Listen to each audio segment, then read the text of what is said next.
Thank you, guys. Have a seat, feel comfortable, relax.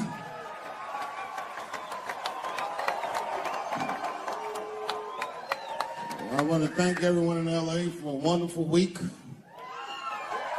It's been great here. You know what? It's been 10 years since the last time I played Los Angeles, if you can imagine. I know, I've been gone for a very long time. And unbeknownst to you, it was a difficult 10 years. I'm not going to take you through all the agony I've been through, but it was tough. Some of it you might have seen. I don't know if you ever saw on TMZ the big headline, Dave Chappelle, drunk on stage in Detroit. Well, if you saw it, I wasn't drunk. I had smoked some reefer with some rappers.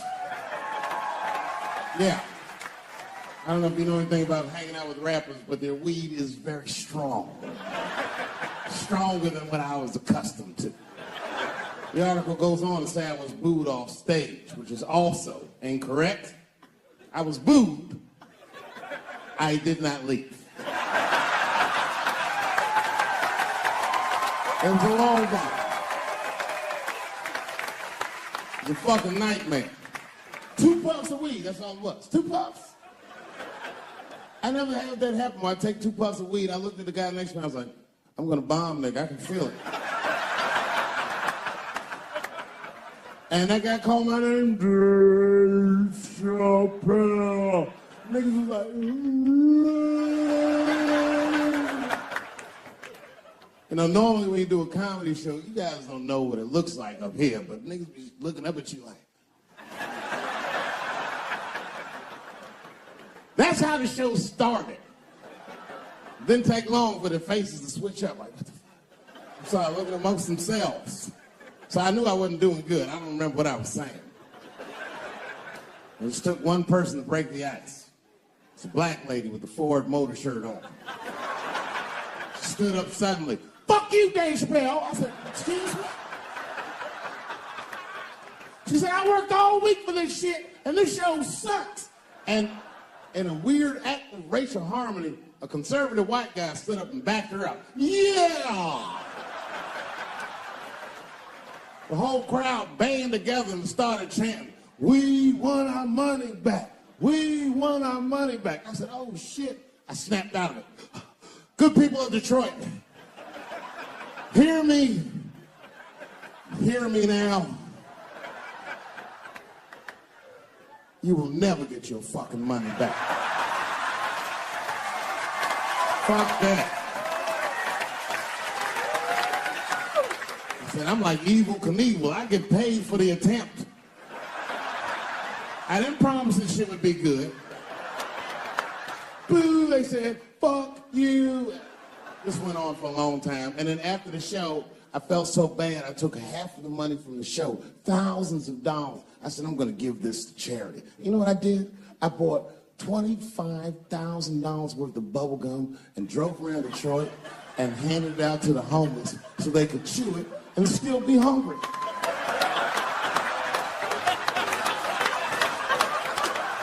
I was very mad at Detroit that night because not only did I bomb, nigga, I had to go back to the very same room the next night and do it all over again. Fucking nightmare. That would be like if you were having sex with a woman and for some reason, this would never happen, but for some reason, she had a mouse trap in her pussy. You get caught in the trap. And then you gotta fuck her again tomorrow night. I'd still do it, but you know, I'd be careful the next time. The old mouse trap in the pussy trick, eh? Fool me once.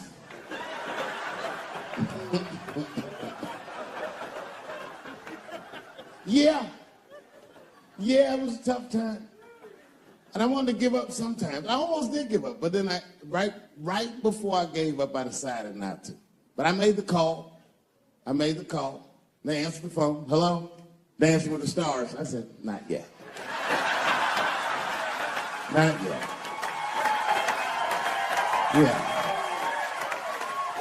Oh, if you see me on that shit, it's over. Trust me. My spirit is broken. If you see me waiting for them judges,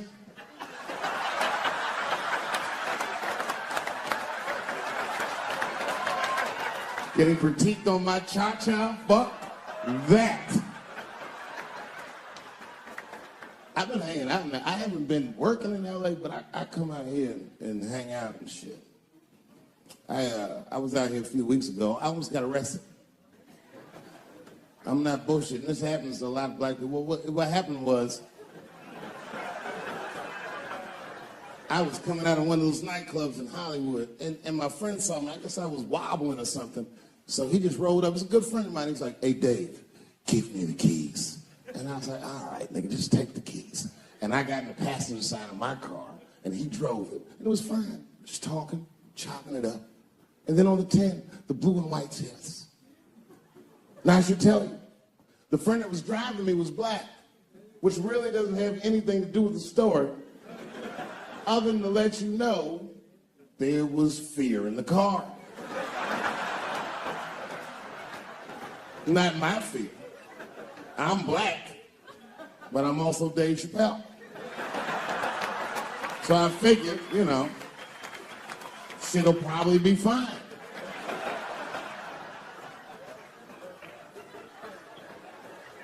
Traffic stop started off on the right foot.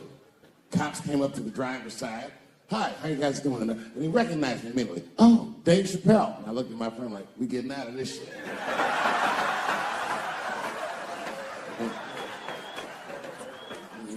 And then he says, "You know, you guys were swerving in the lane. Do you mind just stepping out the car for a second?" Still no cause for alarm. I looked through the rearview mirror. The body language of the arrest looked good. He's talking. So then I started fucking with the radio. You know, a traffic stop's going good if you listen to the radio when someone else is outside of the car.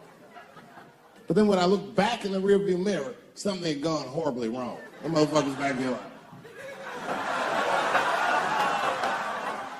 And the next thing I knew, they were stuffing them in the back of the car. And I thought, you know, when anybody would think of a situation like that, oh my God, what is going to happen to me?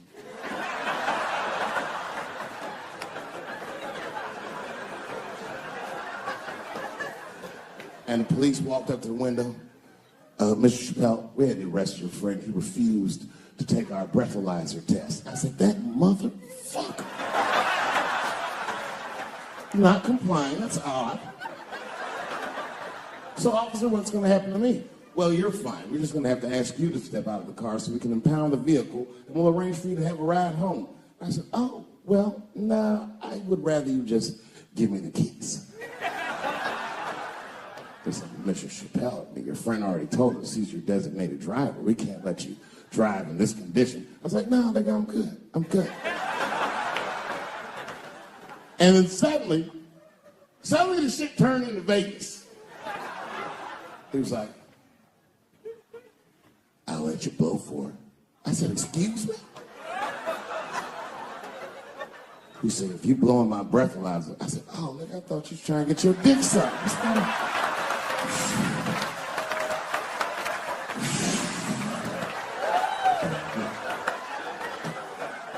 "If you blow in my breathalyzer and pass, I'll give you the keys to the car."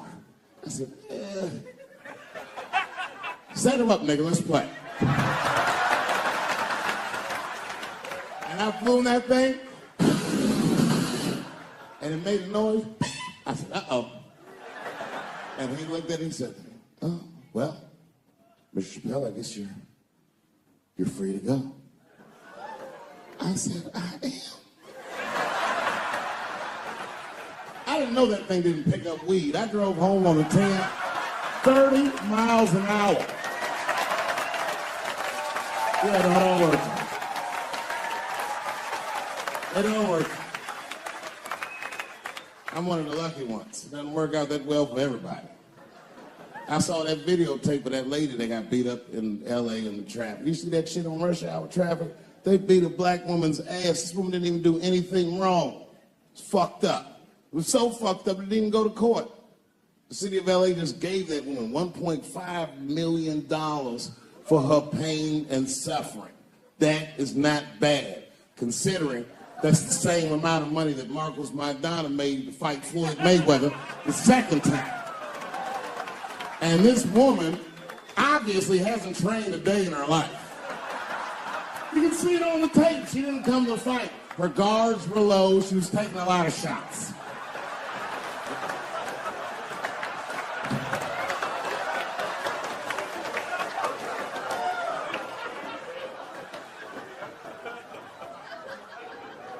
Everybody's mad at police now. I watched it. You see that shit on Netflix? The making a murderer?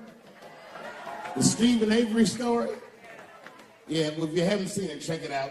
Stephen Avery is in more trouble than any white person in the history of the United States has ever been in. And a justice system designed for him to thrive, he's failed miserably twice. I can't even wrap my mind around it. If Making a Murderer was about a black dude, that shit would be called Duh. Of course everything can go wrong. Seems like he did it all right. The motherfucker even had $200,000 for his legal defense. That should get you off in Wisconsin. That's like OJ money. All he needed to get off that he didn't have was a single black juror. That's all it would have took. Because only a black dude in the United States can look at 11 other dudes and be like, I think the police did this shit.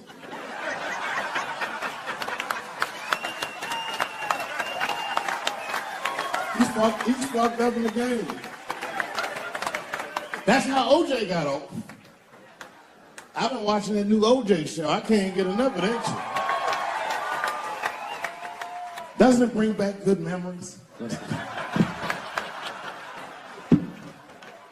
Man, I forgot how like just how polarizing that OJ case was. And you know, I've met OJ Simpson on 4 different occasions in my life. And before the end of the show, I will tell you about each of those occasions. The first time I met O.J. Simpson, I was in Santa Monica. Santa Monica? Yeah. I can't believe a black dude was like, Santa Monica. He was the last nigga I was expecting to say that.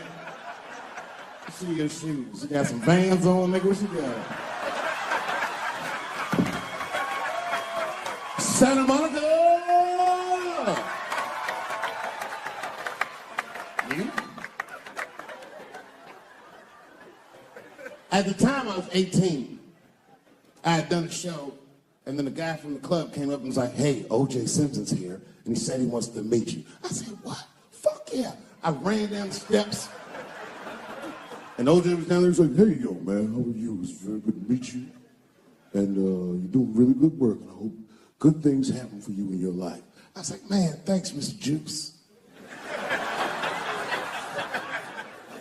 Standing beside him, well, I don't know the nice way to say this, his soon-to-be slain wife.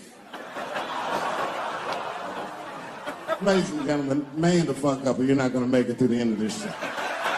Just man the fuck up. She's dead, you already know, we know what happened. You don't know who did it, but we know what happened.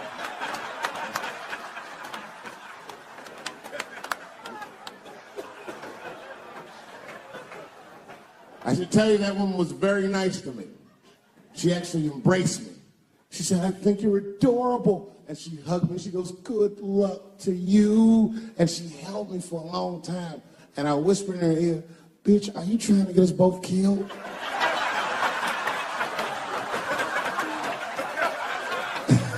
No, I'm just kidding. I didn't say that. But that was the first time in a nutshell.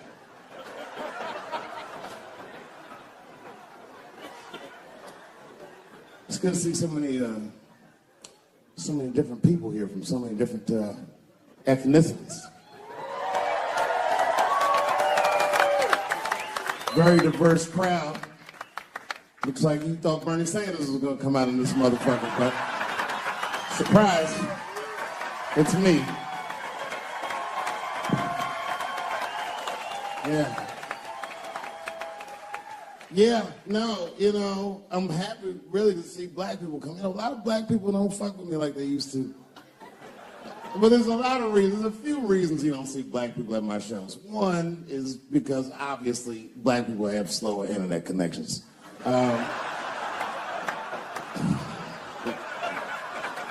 mean, that would be my guess. I don't know what. Actually, my own actions drew a wedge between me and the community I hold so dear. A couple of weeks ago, I was supposed to be in Flint, Michigan for a charity benefit that was supposed to raise awareness for the appalling condition of the water in Flint. I don't know if you know this, but the water in Flint is fucking poisonous. It's actually making people sick. I mean, Hollywood people like to say, what, at least they have water. But this water's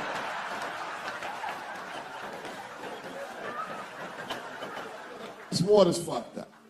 So a lot of black celebrities flew into Flint, and they did a tremendous charity benefit, and I was on the schedule to appear.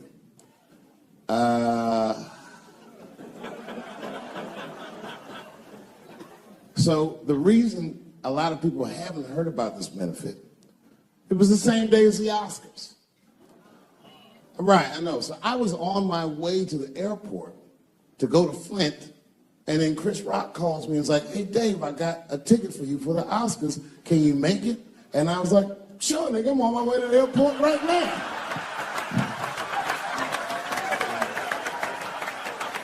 Oh, come on, man. What am I going to do about that water? What am I, a fucking superhero? I need to have fun. I need to live, too. I didn't fuck that water up. Stevie Wonder was there. They didn't need me. I'm sorry, everybody. I've never been to the Oscars. You've seen the movies I make.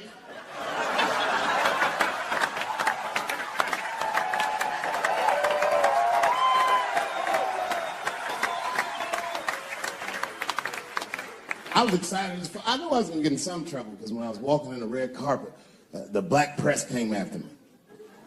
Excuse me, brother. When you hear somebody call you brother too much, something terrible's about to happen. Excuse me, brother. And then I looked back, and the motherfucker had a tuxedo with the kente cloth tie. I said, uh-oh. He said, I just want to ask you a couple of questions. I said, well, what publication are you with? He said, me, I'm with the Daily Bongo. I said, Daily Bongo? What the fuck? Who the fuck reads this? He said, listen, brother, I just want to ask you a quick question. You understand that this year, this is a boycott for the Oscars. So I'm just wondering what made you, of all people, cross the motherfucking picket line and be here tonight. I said, a boycott? Nigga, I haven't been working in 10 years. You mean boycott? I've been on strike. Y'all niggas didn't stop working.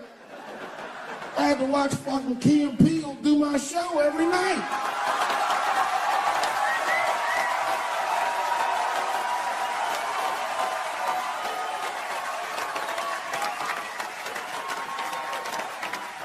The Daily Bongo is what I said.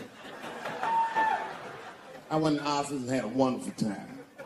I went in that fucking green room. It was filled with so many stars, I couldn't even believe what I was seeing. Hollywood was seducing me all over again.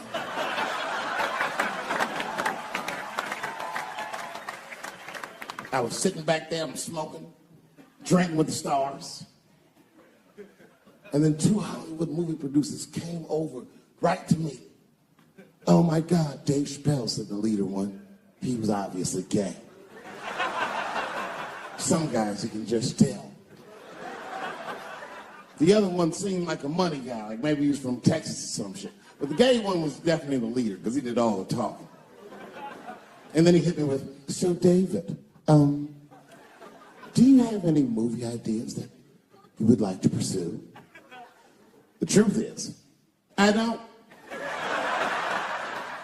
But if you know the game, you're not supposed to tell motherfuckers you don't have ideas. I was like, yeah, man, I got plenty of ideas. And they called my bluff. Really? Like what? Huh?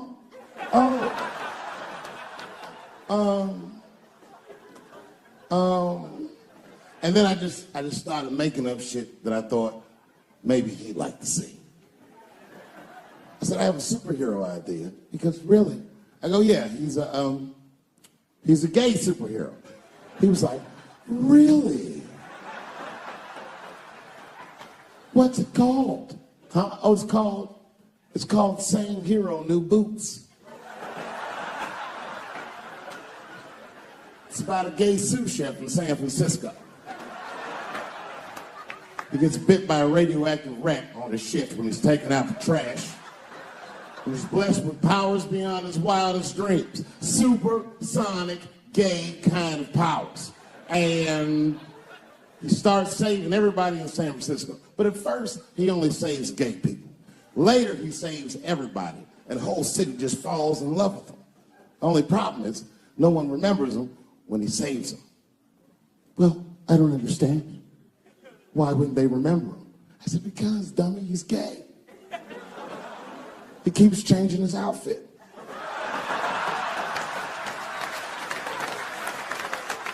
People come up, thanks for saving, mister. What's your name anyway? He's like, same hero, new boots, and that motherfucker flies away.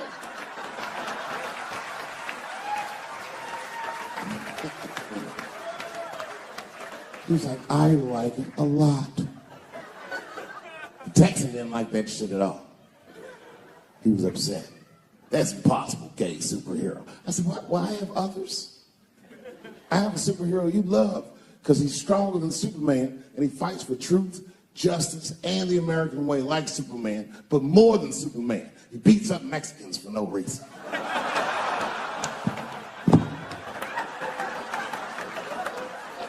The Texan's like, you got my attention. I was like, man, this motherfucker is so strong, he can fly and do all this great shit.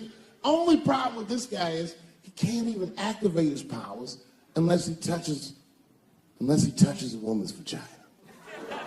Not a long touch, just a couple of pats.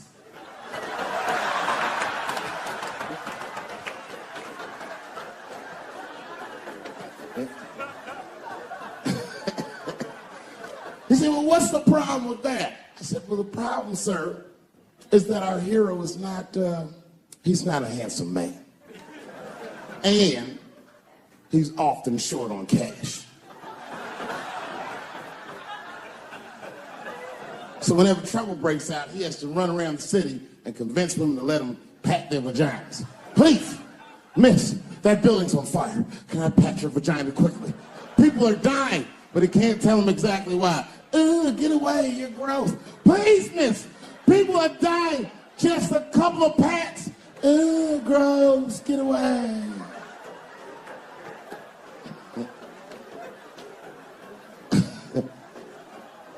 So he rapes them. I know. That's the dilemma for the audience. Because he rapes, but he saves a lot of lives. And he saves way more than he rapes, and he only rapes to save. But he does rape. I didn't realize it, but the whole green room was looking at us. All the celebrities were disgusted. That guy from Texas was like, here's my card. Call me on Monday. That worked out. The second time I met O.J. Simpson,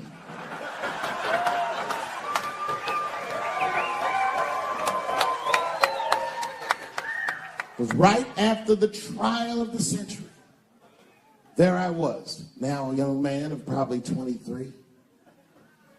O.J. Simpson was the most famous or infamous face on planet Earth. I was in a restaurant in Beverly Hills with my agents. I wasn't alone in the restaurant, but I was alone. I was the only black person in the restaurant. And in the 90s, that felt very uncomfortable. Now I tend to enjoy it at this age.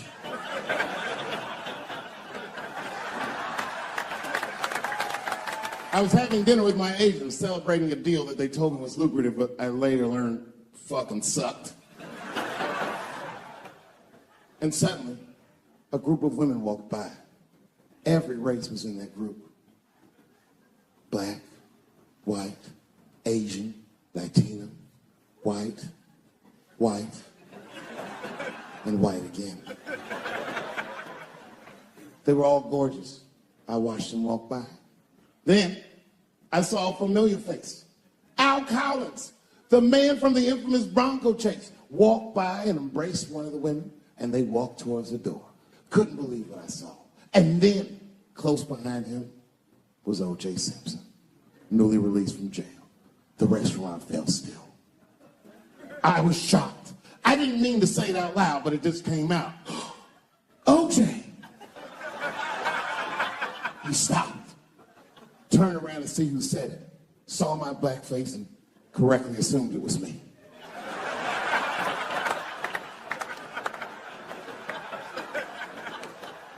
I was sitting in the corner of the booth.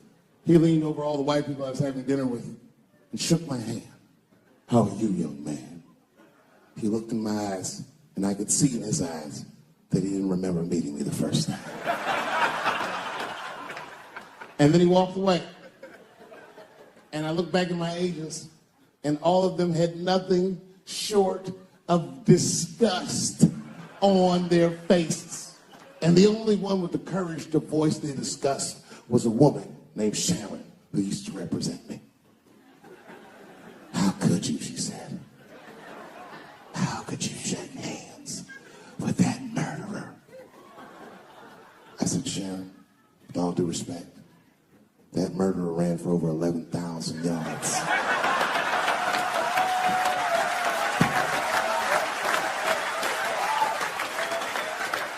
And he was acquitted, so, you know, fuck it. Glove didn't fit. Glove didn't fit. Get over yourself.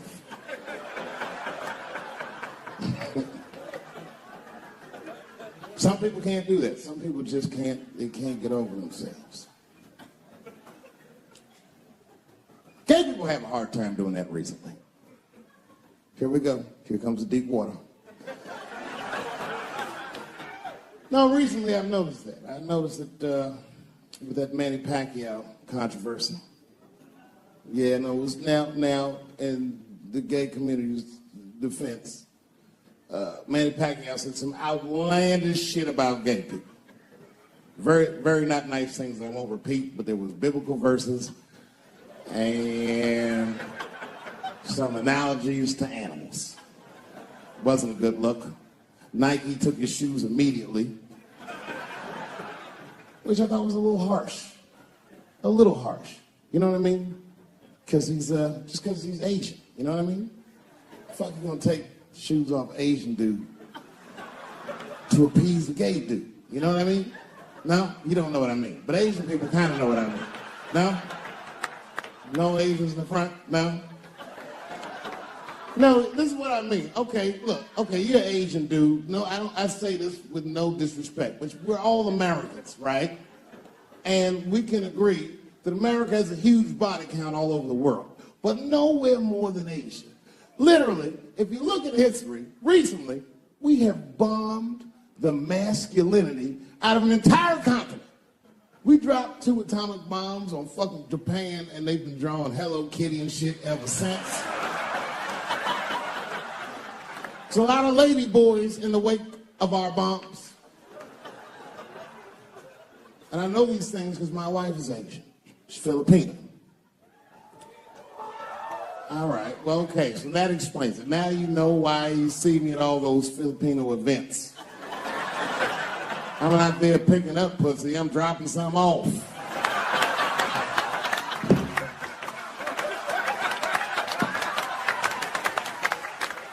I take my wife to all that shit. I took my wife to see Pacquiao fight Mayweather. We sat ringside, okay? That was a quiet car ride home. That's what that was. But if you know what's popular in the Philippines, you know that they got a whole generation of kids in the Philippines growing up without their mothers. Yes. A lot of women in the Philippines go to the Arabian Peninsula, they come to the United States, they make all their money here, they send all that money back home, which is still one of the #1 staples in the Philippines economy, money that their expats send back to the Philippines. The men, on the other hand, are left rearing children, twiddling their thumbs, waiting on their wives' checks. These men have been fucking emasculated. And then suddenly, a boxer rises from amongst them and reinstates their manhood with his motherfucking fist. This is not the guy you're supposed to ask, what do you think of homosexuals? He's not your champ. Shit. That's why I don't have a sneaker deal, because if you say something that people don't like, they'll take your fucking shoes off. If Martin Luther King had a sneaker deal, we'd still be on the back of the bus. They always true, the Nike executive come up, hi, Martin, we need you to tone down the talk of civil rights and blacks being humans. It's upsetting our southern distributors. But I don't understand. I thought that's why I had a sneaker deal in the first place. Not quite. Really, it's a walking shoe, and we like the marching, but try to understand. Fuck that shit. You know, I get it, though. I understand why gay people are mad, and I empathize. You know what? I'm just telling you, this is a black dude. I support your movement. But if you want to take some advice from a Negro, pace yourself. These things take a while. Just because they passed the law doesn't mean they're going to like you. Brown versus the Board of Education was in 1955. Somebody called me a nigga in traffic last Wednesday. That's how long it takes. It takes a minute.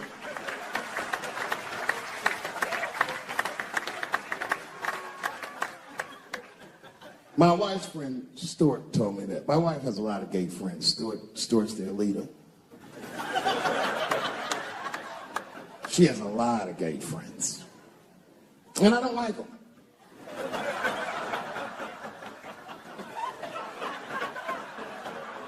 Not because they're gay, I'm just judging them on the merits of their character. They're just not nice dudes. They're fucking rude house guests. They're sitting on my couch, giggling with my wife, eating my motherfucking macaroons.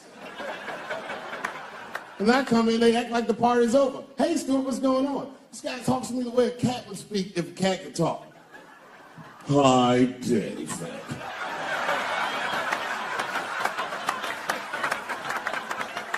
Stuart, what's all the beef, man? What's going on? He always wants to have some kind of gay political argument. The last one was about a petition in federal court to take the words husband and wife out of the law. I said, well, why would you want those words out the law? He said, because it discriminates against same-sex couples. I was like, niggas, please save me the semantics. Just trust me. Take your chips and get the fuck out of the casino. You're about to crap out. Go outside, talk that over amongst yourselves, and whichever one of you is gayer, that's the wife.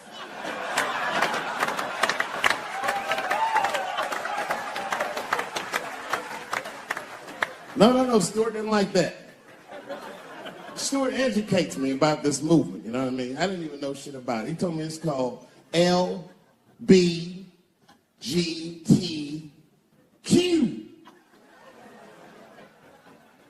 I was like, what the fuck is the Q? Does that even make sense, Q? Turns out Q is like the vowels. That shit is sometimes why. It's for gay dudes that don't really know they're gay. You know what I mean? Like prison fags who are like, well, I'm not gay, nigga. I'm just sucking these dicks to pass the time. I'm not G, I'm Q. Ugh.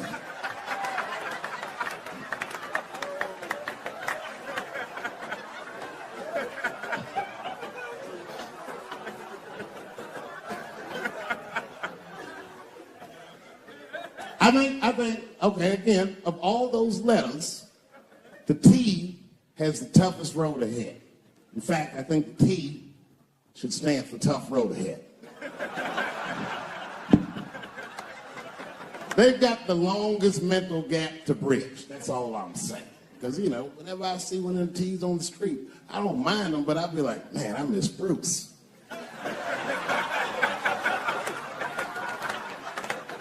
I'm sorry, guys. I'm 42. I remember Bruce Jenner. Before the Kardashians, before all that, this motherfucker was a white American superhero. It was amazing. He was beating Africans at track and field. We'd never seen anything like it. He was on my cereal box growing up. You know how much of that cereal I ate, nigga? I didn't know he was gonna do that.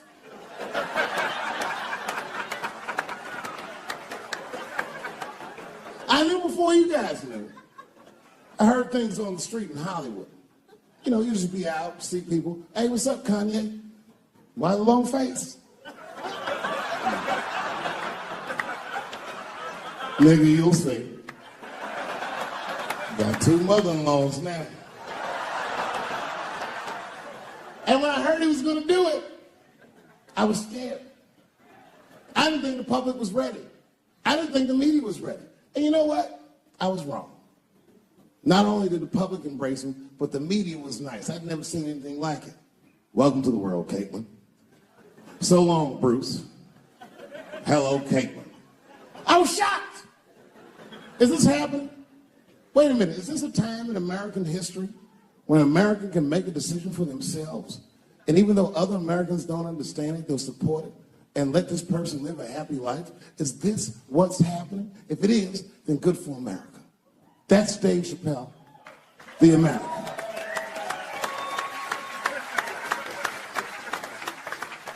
Although Dave Chappelle, the black American,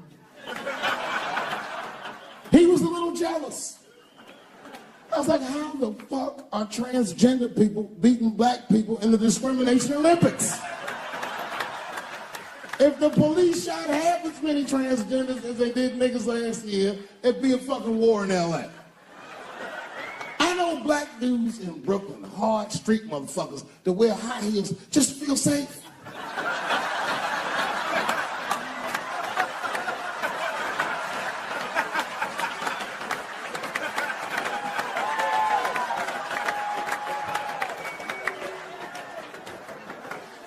Transgenders are gangsters. I used to do business with a transgender in Hollywood. Man, everybody would be scared of her in the boardroom. She'd walk in there, newly minted woman, high heels, purse. Wouldn't say anything to her, just walk around the conference table looking mean as shit.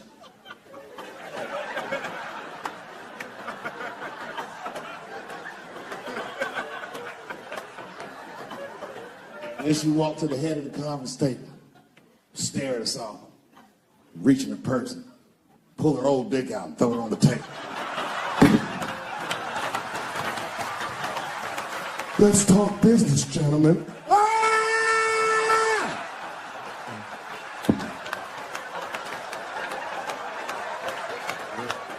Shit is scary as fuck. If your best friend pitched that to you, you'd be horrified. Yo, nigga, let's go to the hospital and cut our dicks off and make pussies out of them shits. What? Can't we just get matching jackets or tattoos or something? Sure, that's what you want to do? There's only one way to find out, nigga. Wu-Tang, bow, bow. Let's go to the club and trick niggas into fucking us, yeah.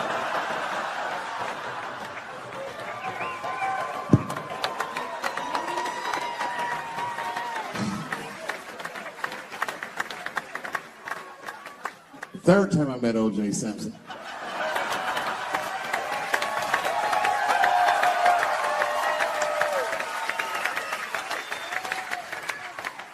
Third time I met O.J. Simpson, I was doing great in life. I just finished the second season of Chappelle Show.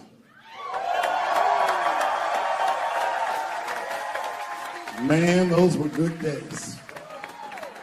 I was playing a comedy club in Miami, the Improv. I don't know if you've ever been, but if you have, you'd know. the door for the green room is right on the stage. Can you imagine such a thing? If I walked out of the door of the green room, bam, I was just right here, right from the dressing room.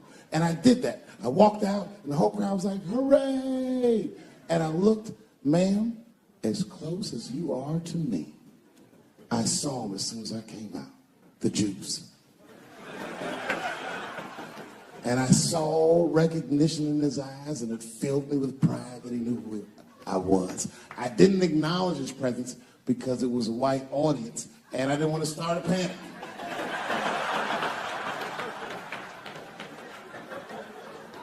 But I did my show. Show went great. I said, good night, everyone. They all said, yay! And I didn't say nothing to OJ, but I just gave him the signal, let him know I knew he was there.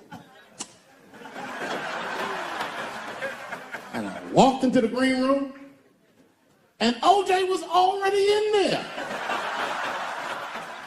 I was like, how the fuck is this possible? I was scared. Then my friends came in, and we all started talking. We sat down on the couch, and I'm just telling you what I saw with my own eyes. You can believe me or not believe me. But in my experience, O.J. Simpson, one of the nicest men I've ever met. He was nice to me.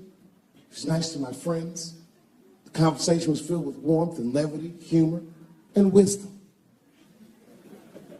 We talked for 90 minutes, and then suddenly the Jew said, you know what? I've got to be going. But it's good to see you again. And I'm glad things went so well. I said, thanks, Juice. And my friend said, yeah, goodbye, Mr. Juice. They're new to the game. He said, no, thank you for your hospitality. Good night, guys. And we said, good night. And he just walked out of the room. And as soon as the door closed, we all looked at each other like, that nigga did that shit.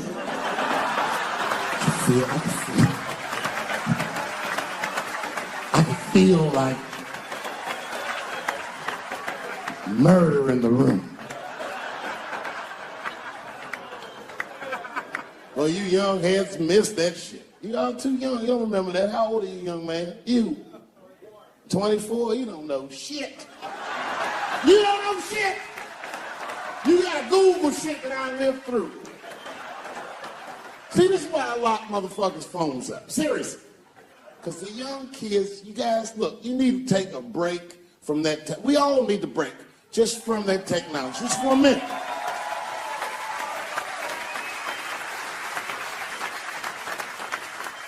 You know, I'm from a different time, young man, a dark time to you. I'm from a time that I didn't even used to know who was on the phone until I answered the shit.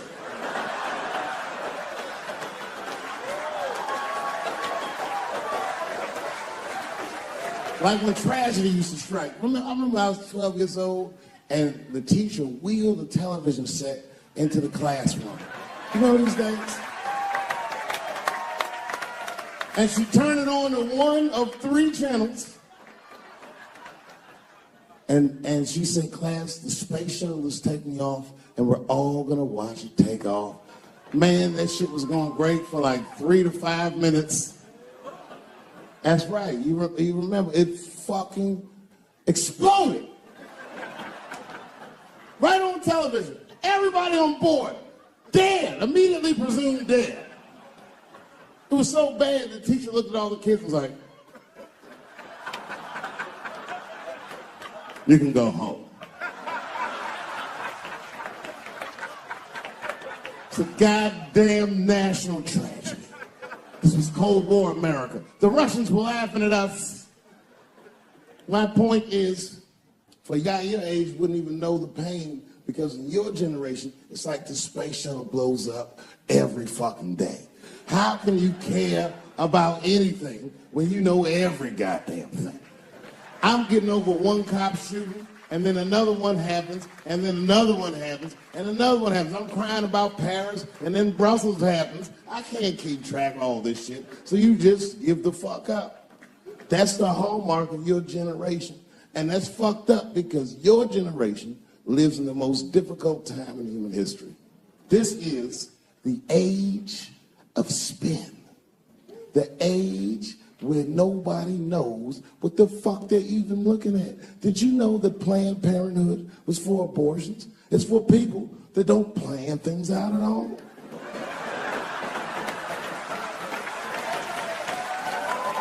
That's right. So a guy your age doesn't really know how he feels. Are you pro-choice? Are you anti-consequences? What does it all really mean? It's easier not to care for you. But for us, we were trained to care. We were raised that way. I used to watch a fucking cartoon when I was growing up called the Care Bears.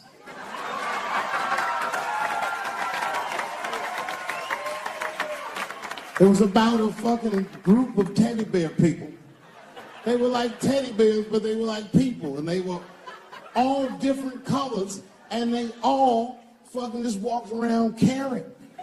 They cared about each other and everything else. They all had different designs on their stomachs, and the designs told you something about what they might be like inside. Very, very loving group of beings. And when shit got real bad, as nice as those teddy bears were, they didn't get mean faces. They got determined. And the leader would say, "Come on, guys, it's time for the Care Bear Stare." Remember that shit? And them little teddy bears would lock arms and stare at the problem. And I'm not even bullshitting. Actual love would shoot out of their chest and would dispel anything that was fucked up. And when we grew up, we wanted to be like those bears. And then we got our hearts broken. So we found out that life wasn't gonna let us do that. And that it's impossible to shoot love out of your chest. However, I have shot love onto somebody's chest before.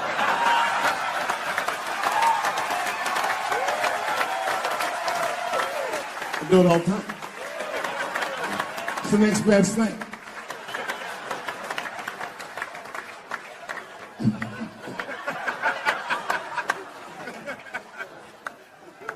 Hey, you kids don't know. Your generation is just determined to be angry, mad. Everybody's mad.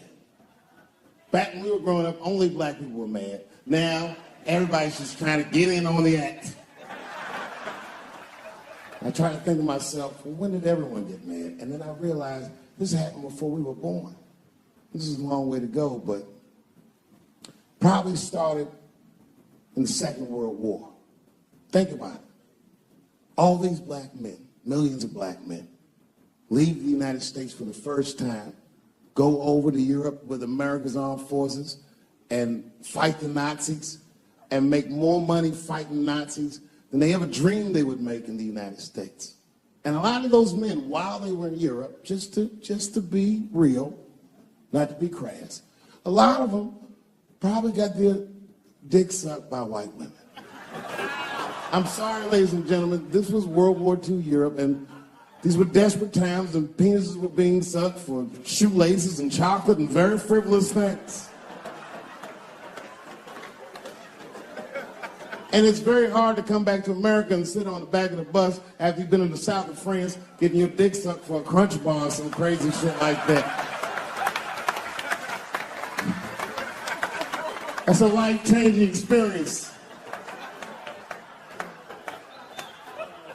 And while that was happening in Europe, here in America, for the first time, women entered the workforce en masse by the millions. All the men were gone. Someone had to run the factory. The ladies did it. That's right. This was the first generation of American women to have independent income in mass. And when the men came back, the women weren't the same. American women had grown. They were uttering phrases that no woman on earth had ever spoken before. Things like no and shut the fuck up and I don't feel like it.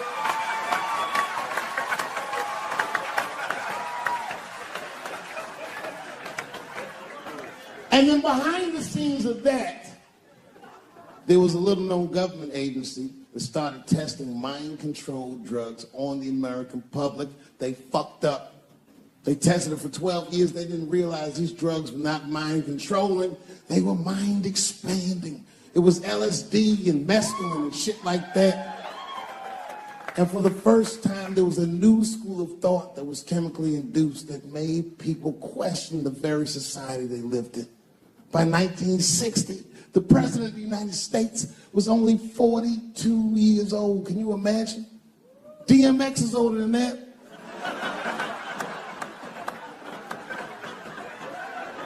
And he was going to usher in a new era of peace. He was going to avoid the Cold War. He was going to end segregation. And they blew his fucking brains out in front of everyone in Dallas. This country was never the same. There were 7 more major assassinations in the 60s. Anyone that stood up and said anything was shot down the streets like a fucking dog. Kennedy, King, X, Evers, on and on. You didn't even have to be famous. You could be a college student at Kent State or Mississippi protesting the Vietnam War, and they shot them too. The 70s were a wild era, and while all this was going on, Bill Cosby raped 54 people. Holy shit, that's a lot of rapes, man. This guy's putting up real numbers. He's like the Steph Curry of rape. Man, that's a lot of rapes. 54. You get raped 30 less people. That's still 24 rapes.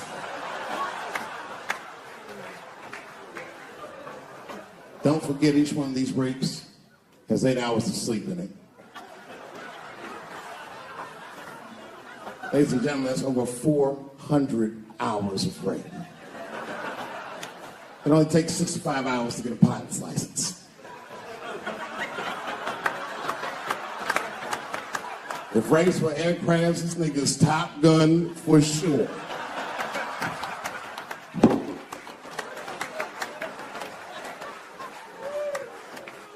Yeah, that's a tough one.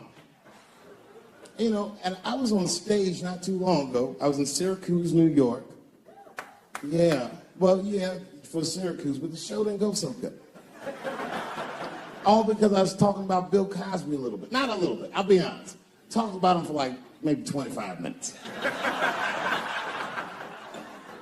And a woman stood up in the back of the room and she screamed out, "You are a fucking asshole for saying these things." I know.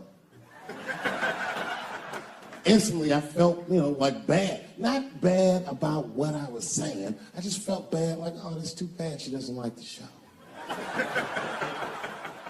I didn't realize it at first. But not only did she say that, she was rushing the stage.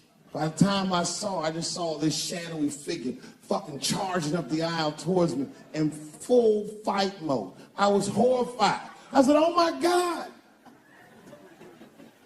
I'm gonna kick this bitch in the face.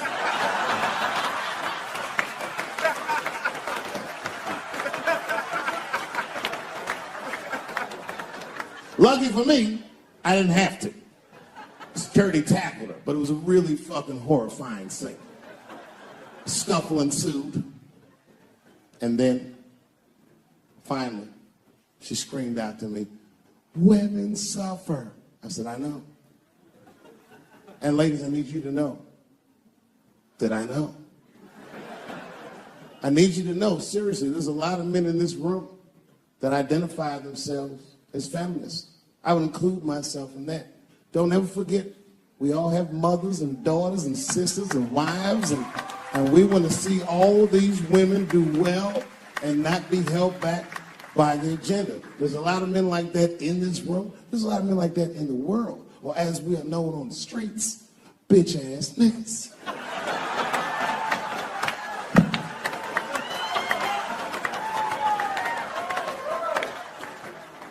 But as this woman was wrestling and screaming at me, I started to take offense. And I'm gonna be honest, race was involved. She was a young white woman, well-intentioned, but it's like not thinking it all the way through. Bitch, how the fuck are you going to yell at a black man about discrimination? She didn't get it. She just kept going. Women suffer. I know. Women suffer. Same team. Women suffer. I know. And this is when she went too far. We suffer just like you. Slow your roll, bitch.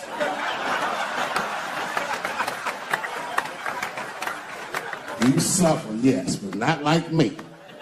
Not like us. She goes, suffering is suffering. What's the difference? I said, come on, white woman, you know what it is. You was in on the heist, you just don't like your cut. You suffer, I suffer. You suffer, I suffer. That's how it works. Can't do comparative suffering. If you're hungry and your friend says, you know, people are starving in Africa, so what, nigga? I still want lunch.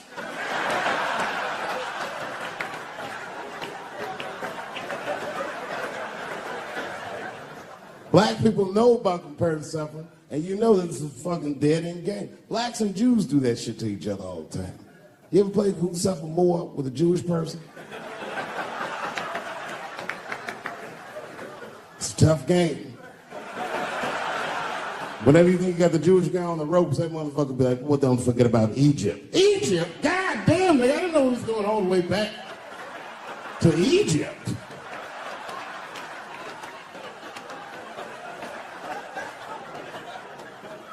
What the fuck is wrong with her? What does she think? Does she think that I don't know that rape is wrong?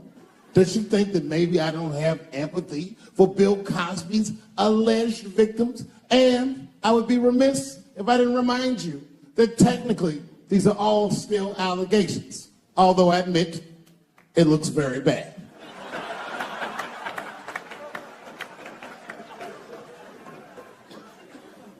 But perhaps, if she looked at it correctly, she would have empathy for me, the man she was attacking.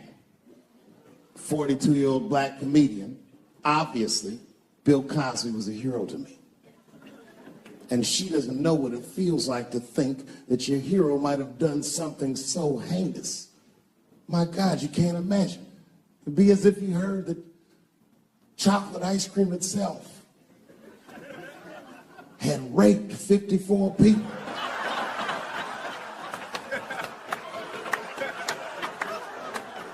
You'd say to yourself, oh man, but I like chocolate ice cream. I don't want it to rape.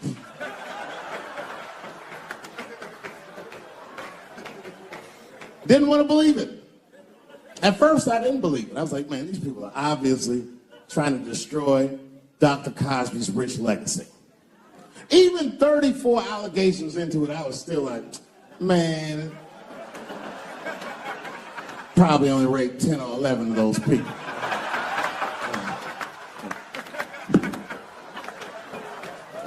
I know, but it's really tough. You know, you guys are young. So imagine if you found out 40 years from now that Kevin Hart raped 54 people. The only one that would believe that would be Cat Williams. He'd be like, I knew that motherfucker was up to something.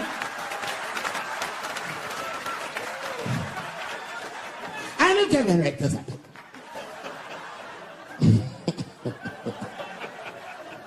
That's fuck. You know, I was mad at Kevin too, though. You know why? You know why? Okay, first of all, I didn't even know Kevin was as successful as he was.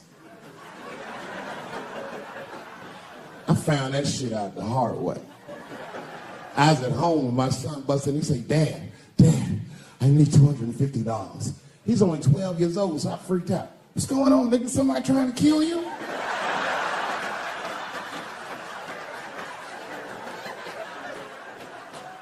He said, no. Kevin Hart's coming to town and I wanted to see his show. I said, well, how much are the tickets? He said, they're $125. I said, God damn, mine are only 80. I said, well, why do you need $250 then? He goes, because I want to go with you, Dad, please. And there it is. So I took him to the show. And we sit right up front, the lights go down, and one opening act, after another goes on. Then Kevin takes the stage. Crowd goes fucking nuts. Thousands of people. I was furious.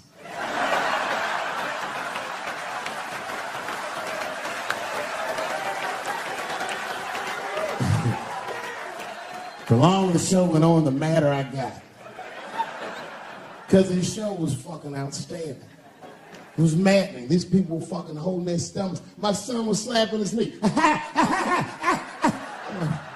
Yeah, nigga, I do this too.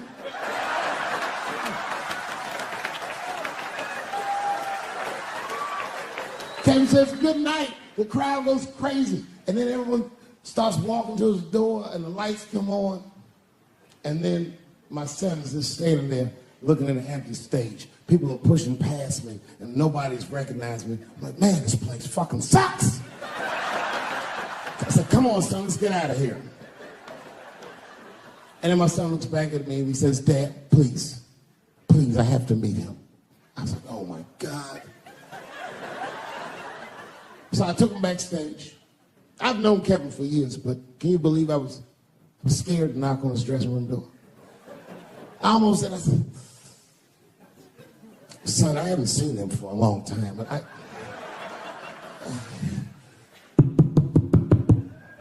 and one of Kevin's goons opened the door.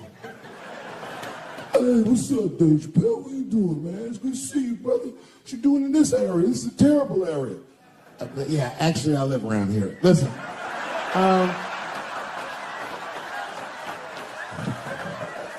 Is Kevin here? My son just wanted to meet him real quick. Well, I don't know, because Kevin's about to eat dinner. Just think Kevin came around the corner to see who it was. What? Oh, shit. What's up, Dave? Come on back. I was just about to have dinner. I don't know if you guys ate, but you're welcome to join me if you'd like. And then my son pushed past me some cold shit. He goes, actually, Mr. Hart, we haven't eaten in several hours.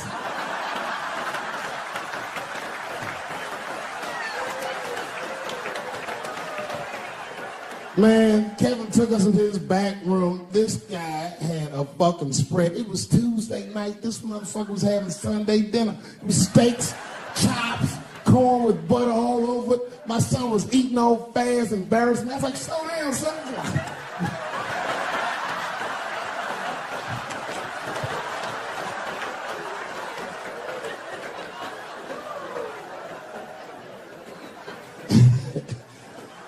Then I looked over in the corner and there was a box. Custom-made jerseys for the local team. Each one was hand-stitched, and on the back they stitched on a K Hart on all of them. Kevin saw me staring at that box, and he went over and grabbed one of them jerseys, and he walked right to my son. He said, hey, little man, I want you to have this. And my son was like, thanks, Mr. Hart. This is why I got mad. He goes, if your father ever makes you mad, put that on. And he walked out.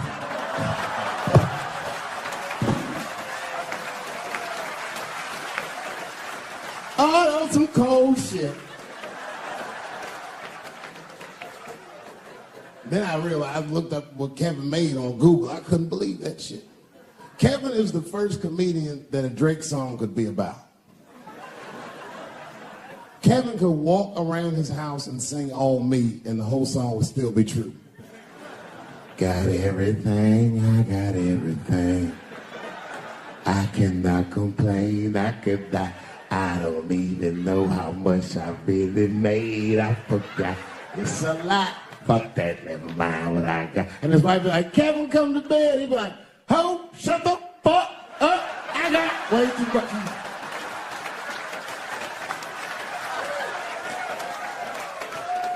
You know how much money you have to tell a girl to shut the fuck up? I have quiet please money at best. I'd have to take a loan out for shut the fuck up. Shut the fuck up, that's Jay-Z money. And Beyonce got, no, you shut the fuck up.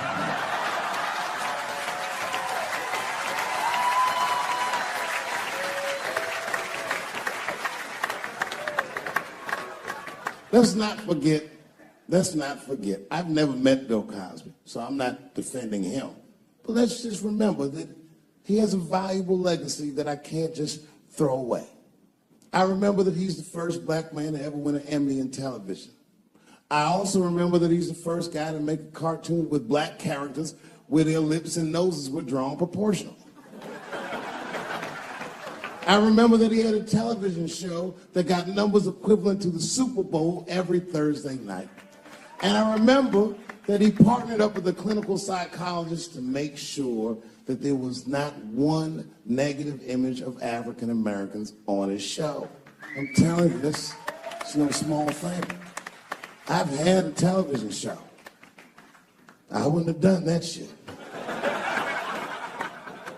Gave tens of millions of dollars to African American institutions of higher learning, and is directly responsible for thousands of black kids going to college. Not just the ones he raped.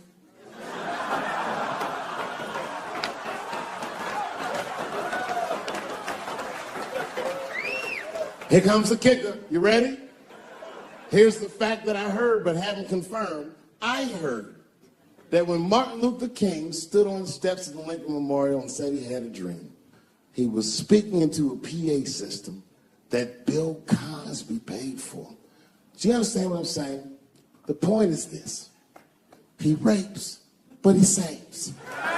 And he saves more than he rapes, but he probably does rape. Thank you very much. Good night.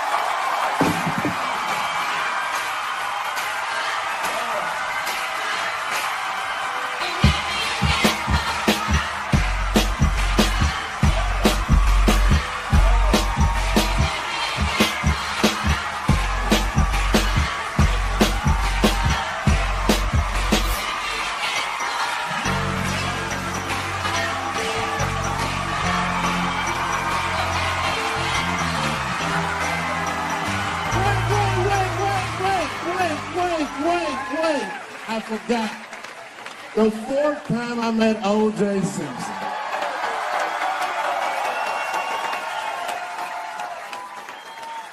The fourth time is not the funniest time, but it was the last time I'd see the juice. For some reason, I was at the Kentucky Derby. It's a very long story. This is right after I quit Chappelle's show in spectacular fashion. There was a party hosted by Michael Jordan, and every athlete I'd ever admired was in that room.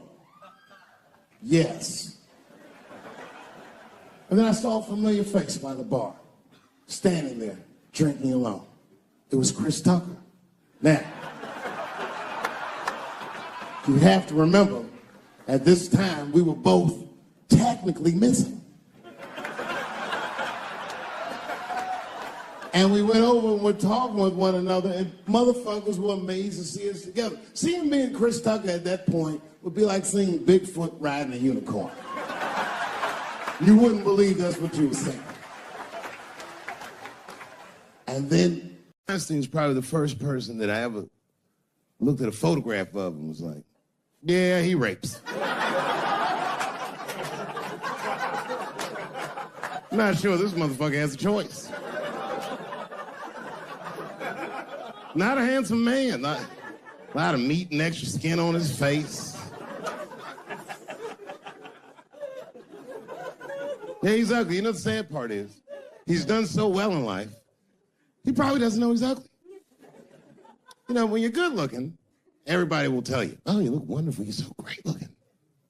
But when you're ugly, you gotta figure that shit out for yourself. It's a lot of putting clues together through the years. Why am I not getting in the club? I got all the right shit on.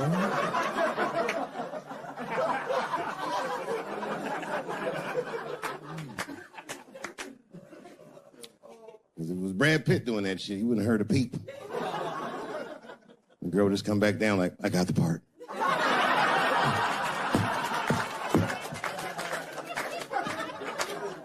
Yeah. And yet, it is important that I acknowledge, ladies, you are absolutely right. There you go. They gotta all be mindful of that, guys, because this could happen to any of us. It could happen to me. I can see that. I see myself showing up. Hi, I'm here for my 3 a.m. with Mr. Weinstein.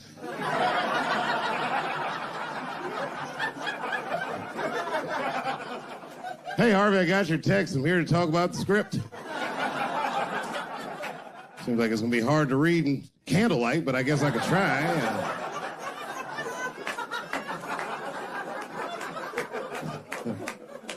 Sound like a fucking nightmare. Could you imagine that shit? Could you imagine if he was in a business meeting and a motherfucker pulled their dick out? In the middle of the meeting, I'd be like, yo, my man, this is the most unprofessional shit I've ever seen in all my days. Just let me finish, Dave Chappelle. I'll put you in all 3 Lord of the Rings.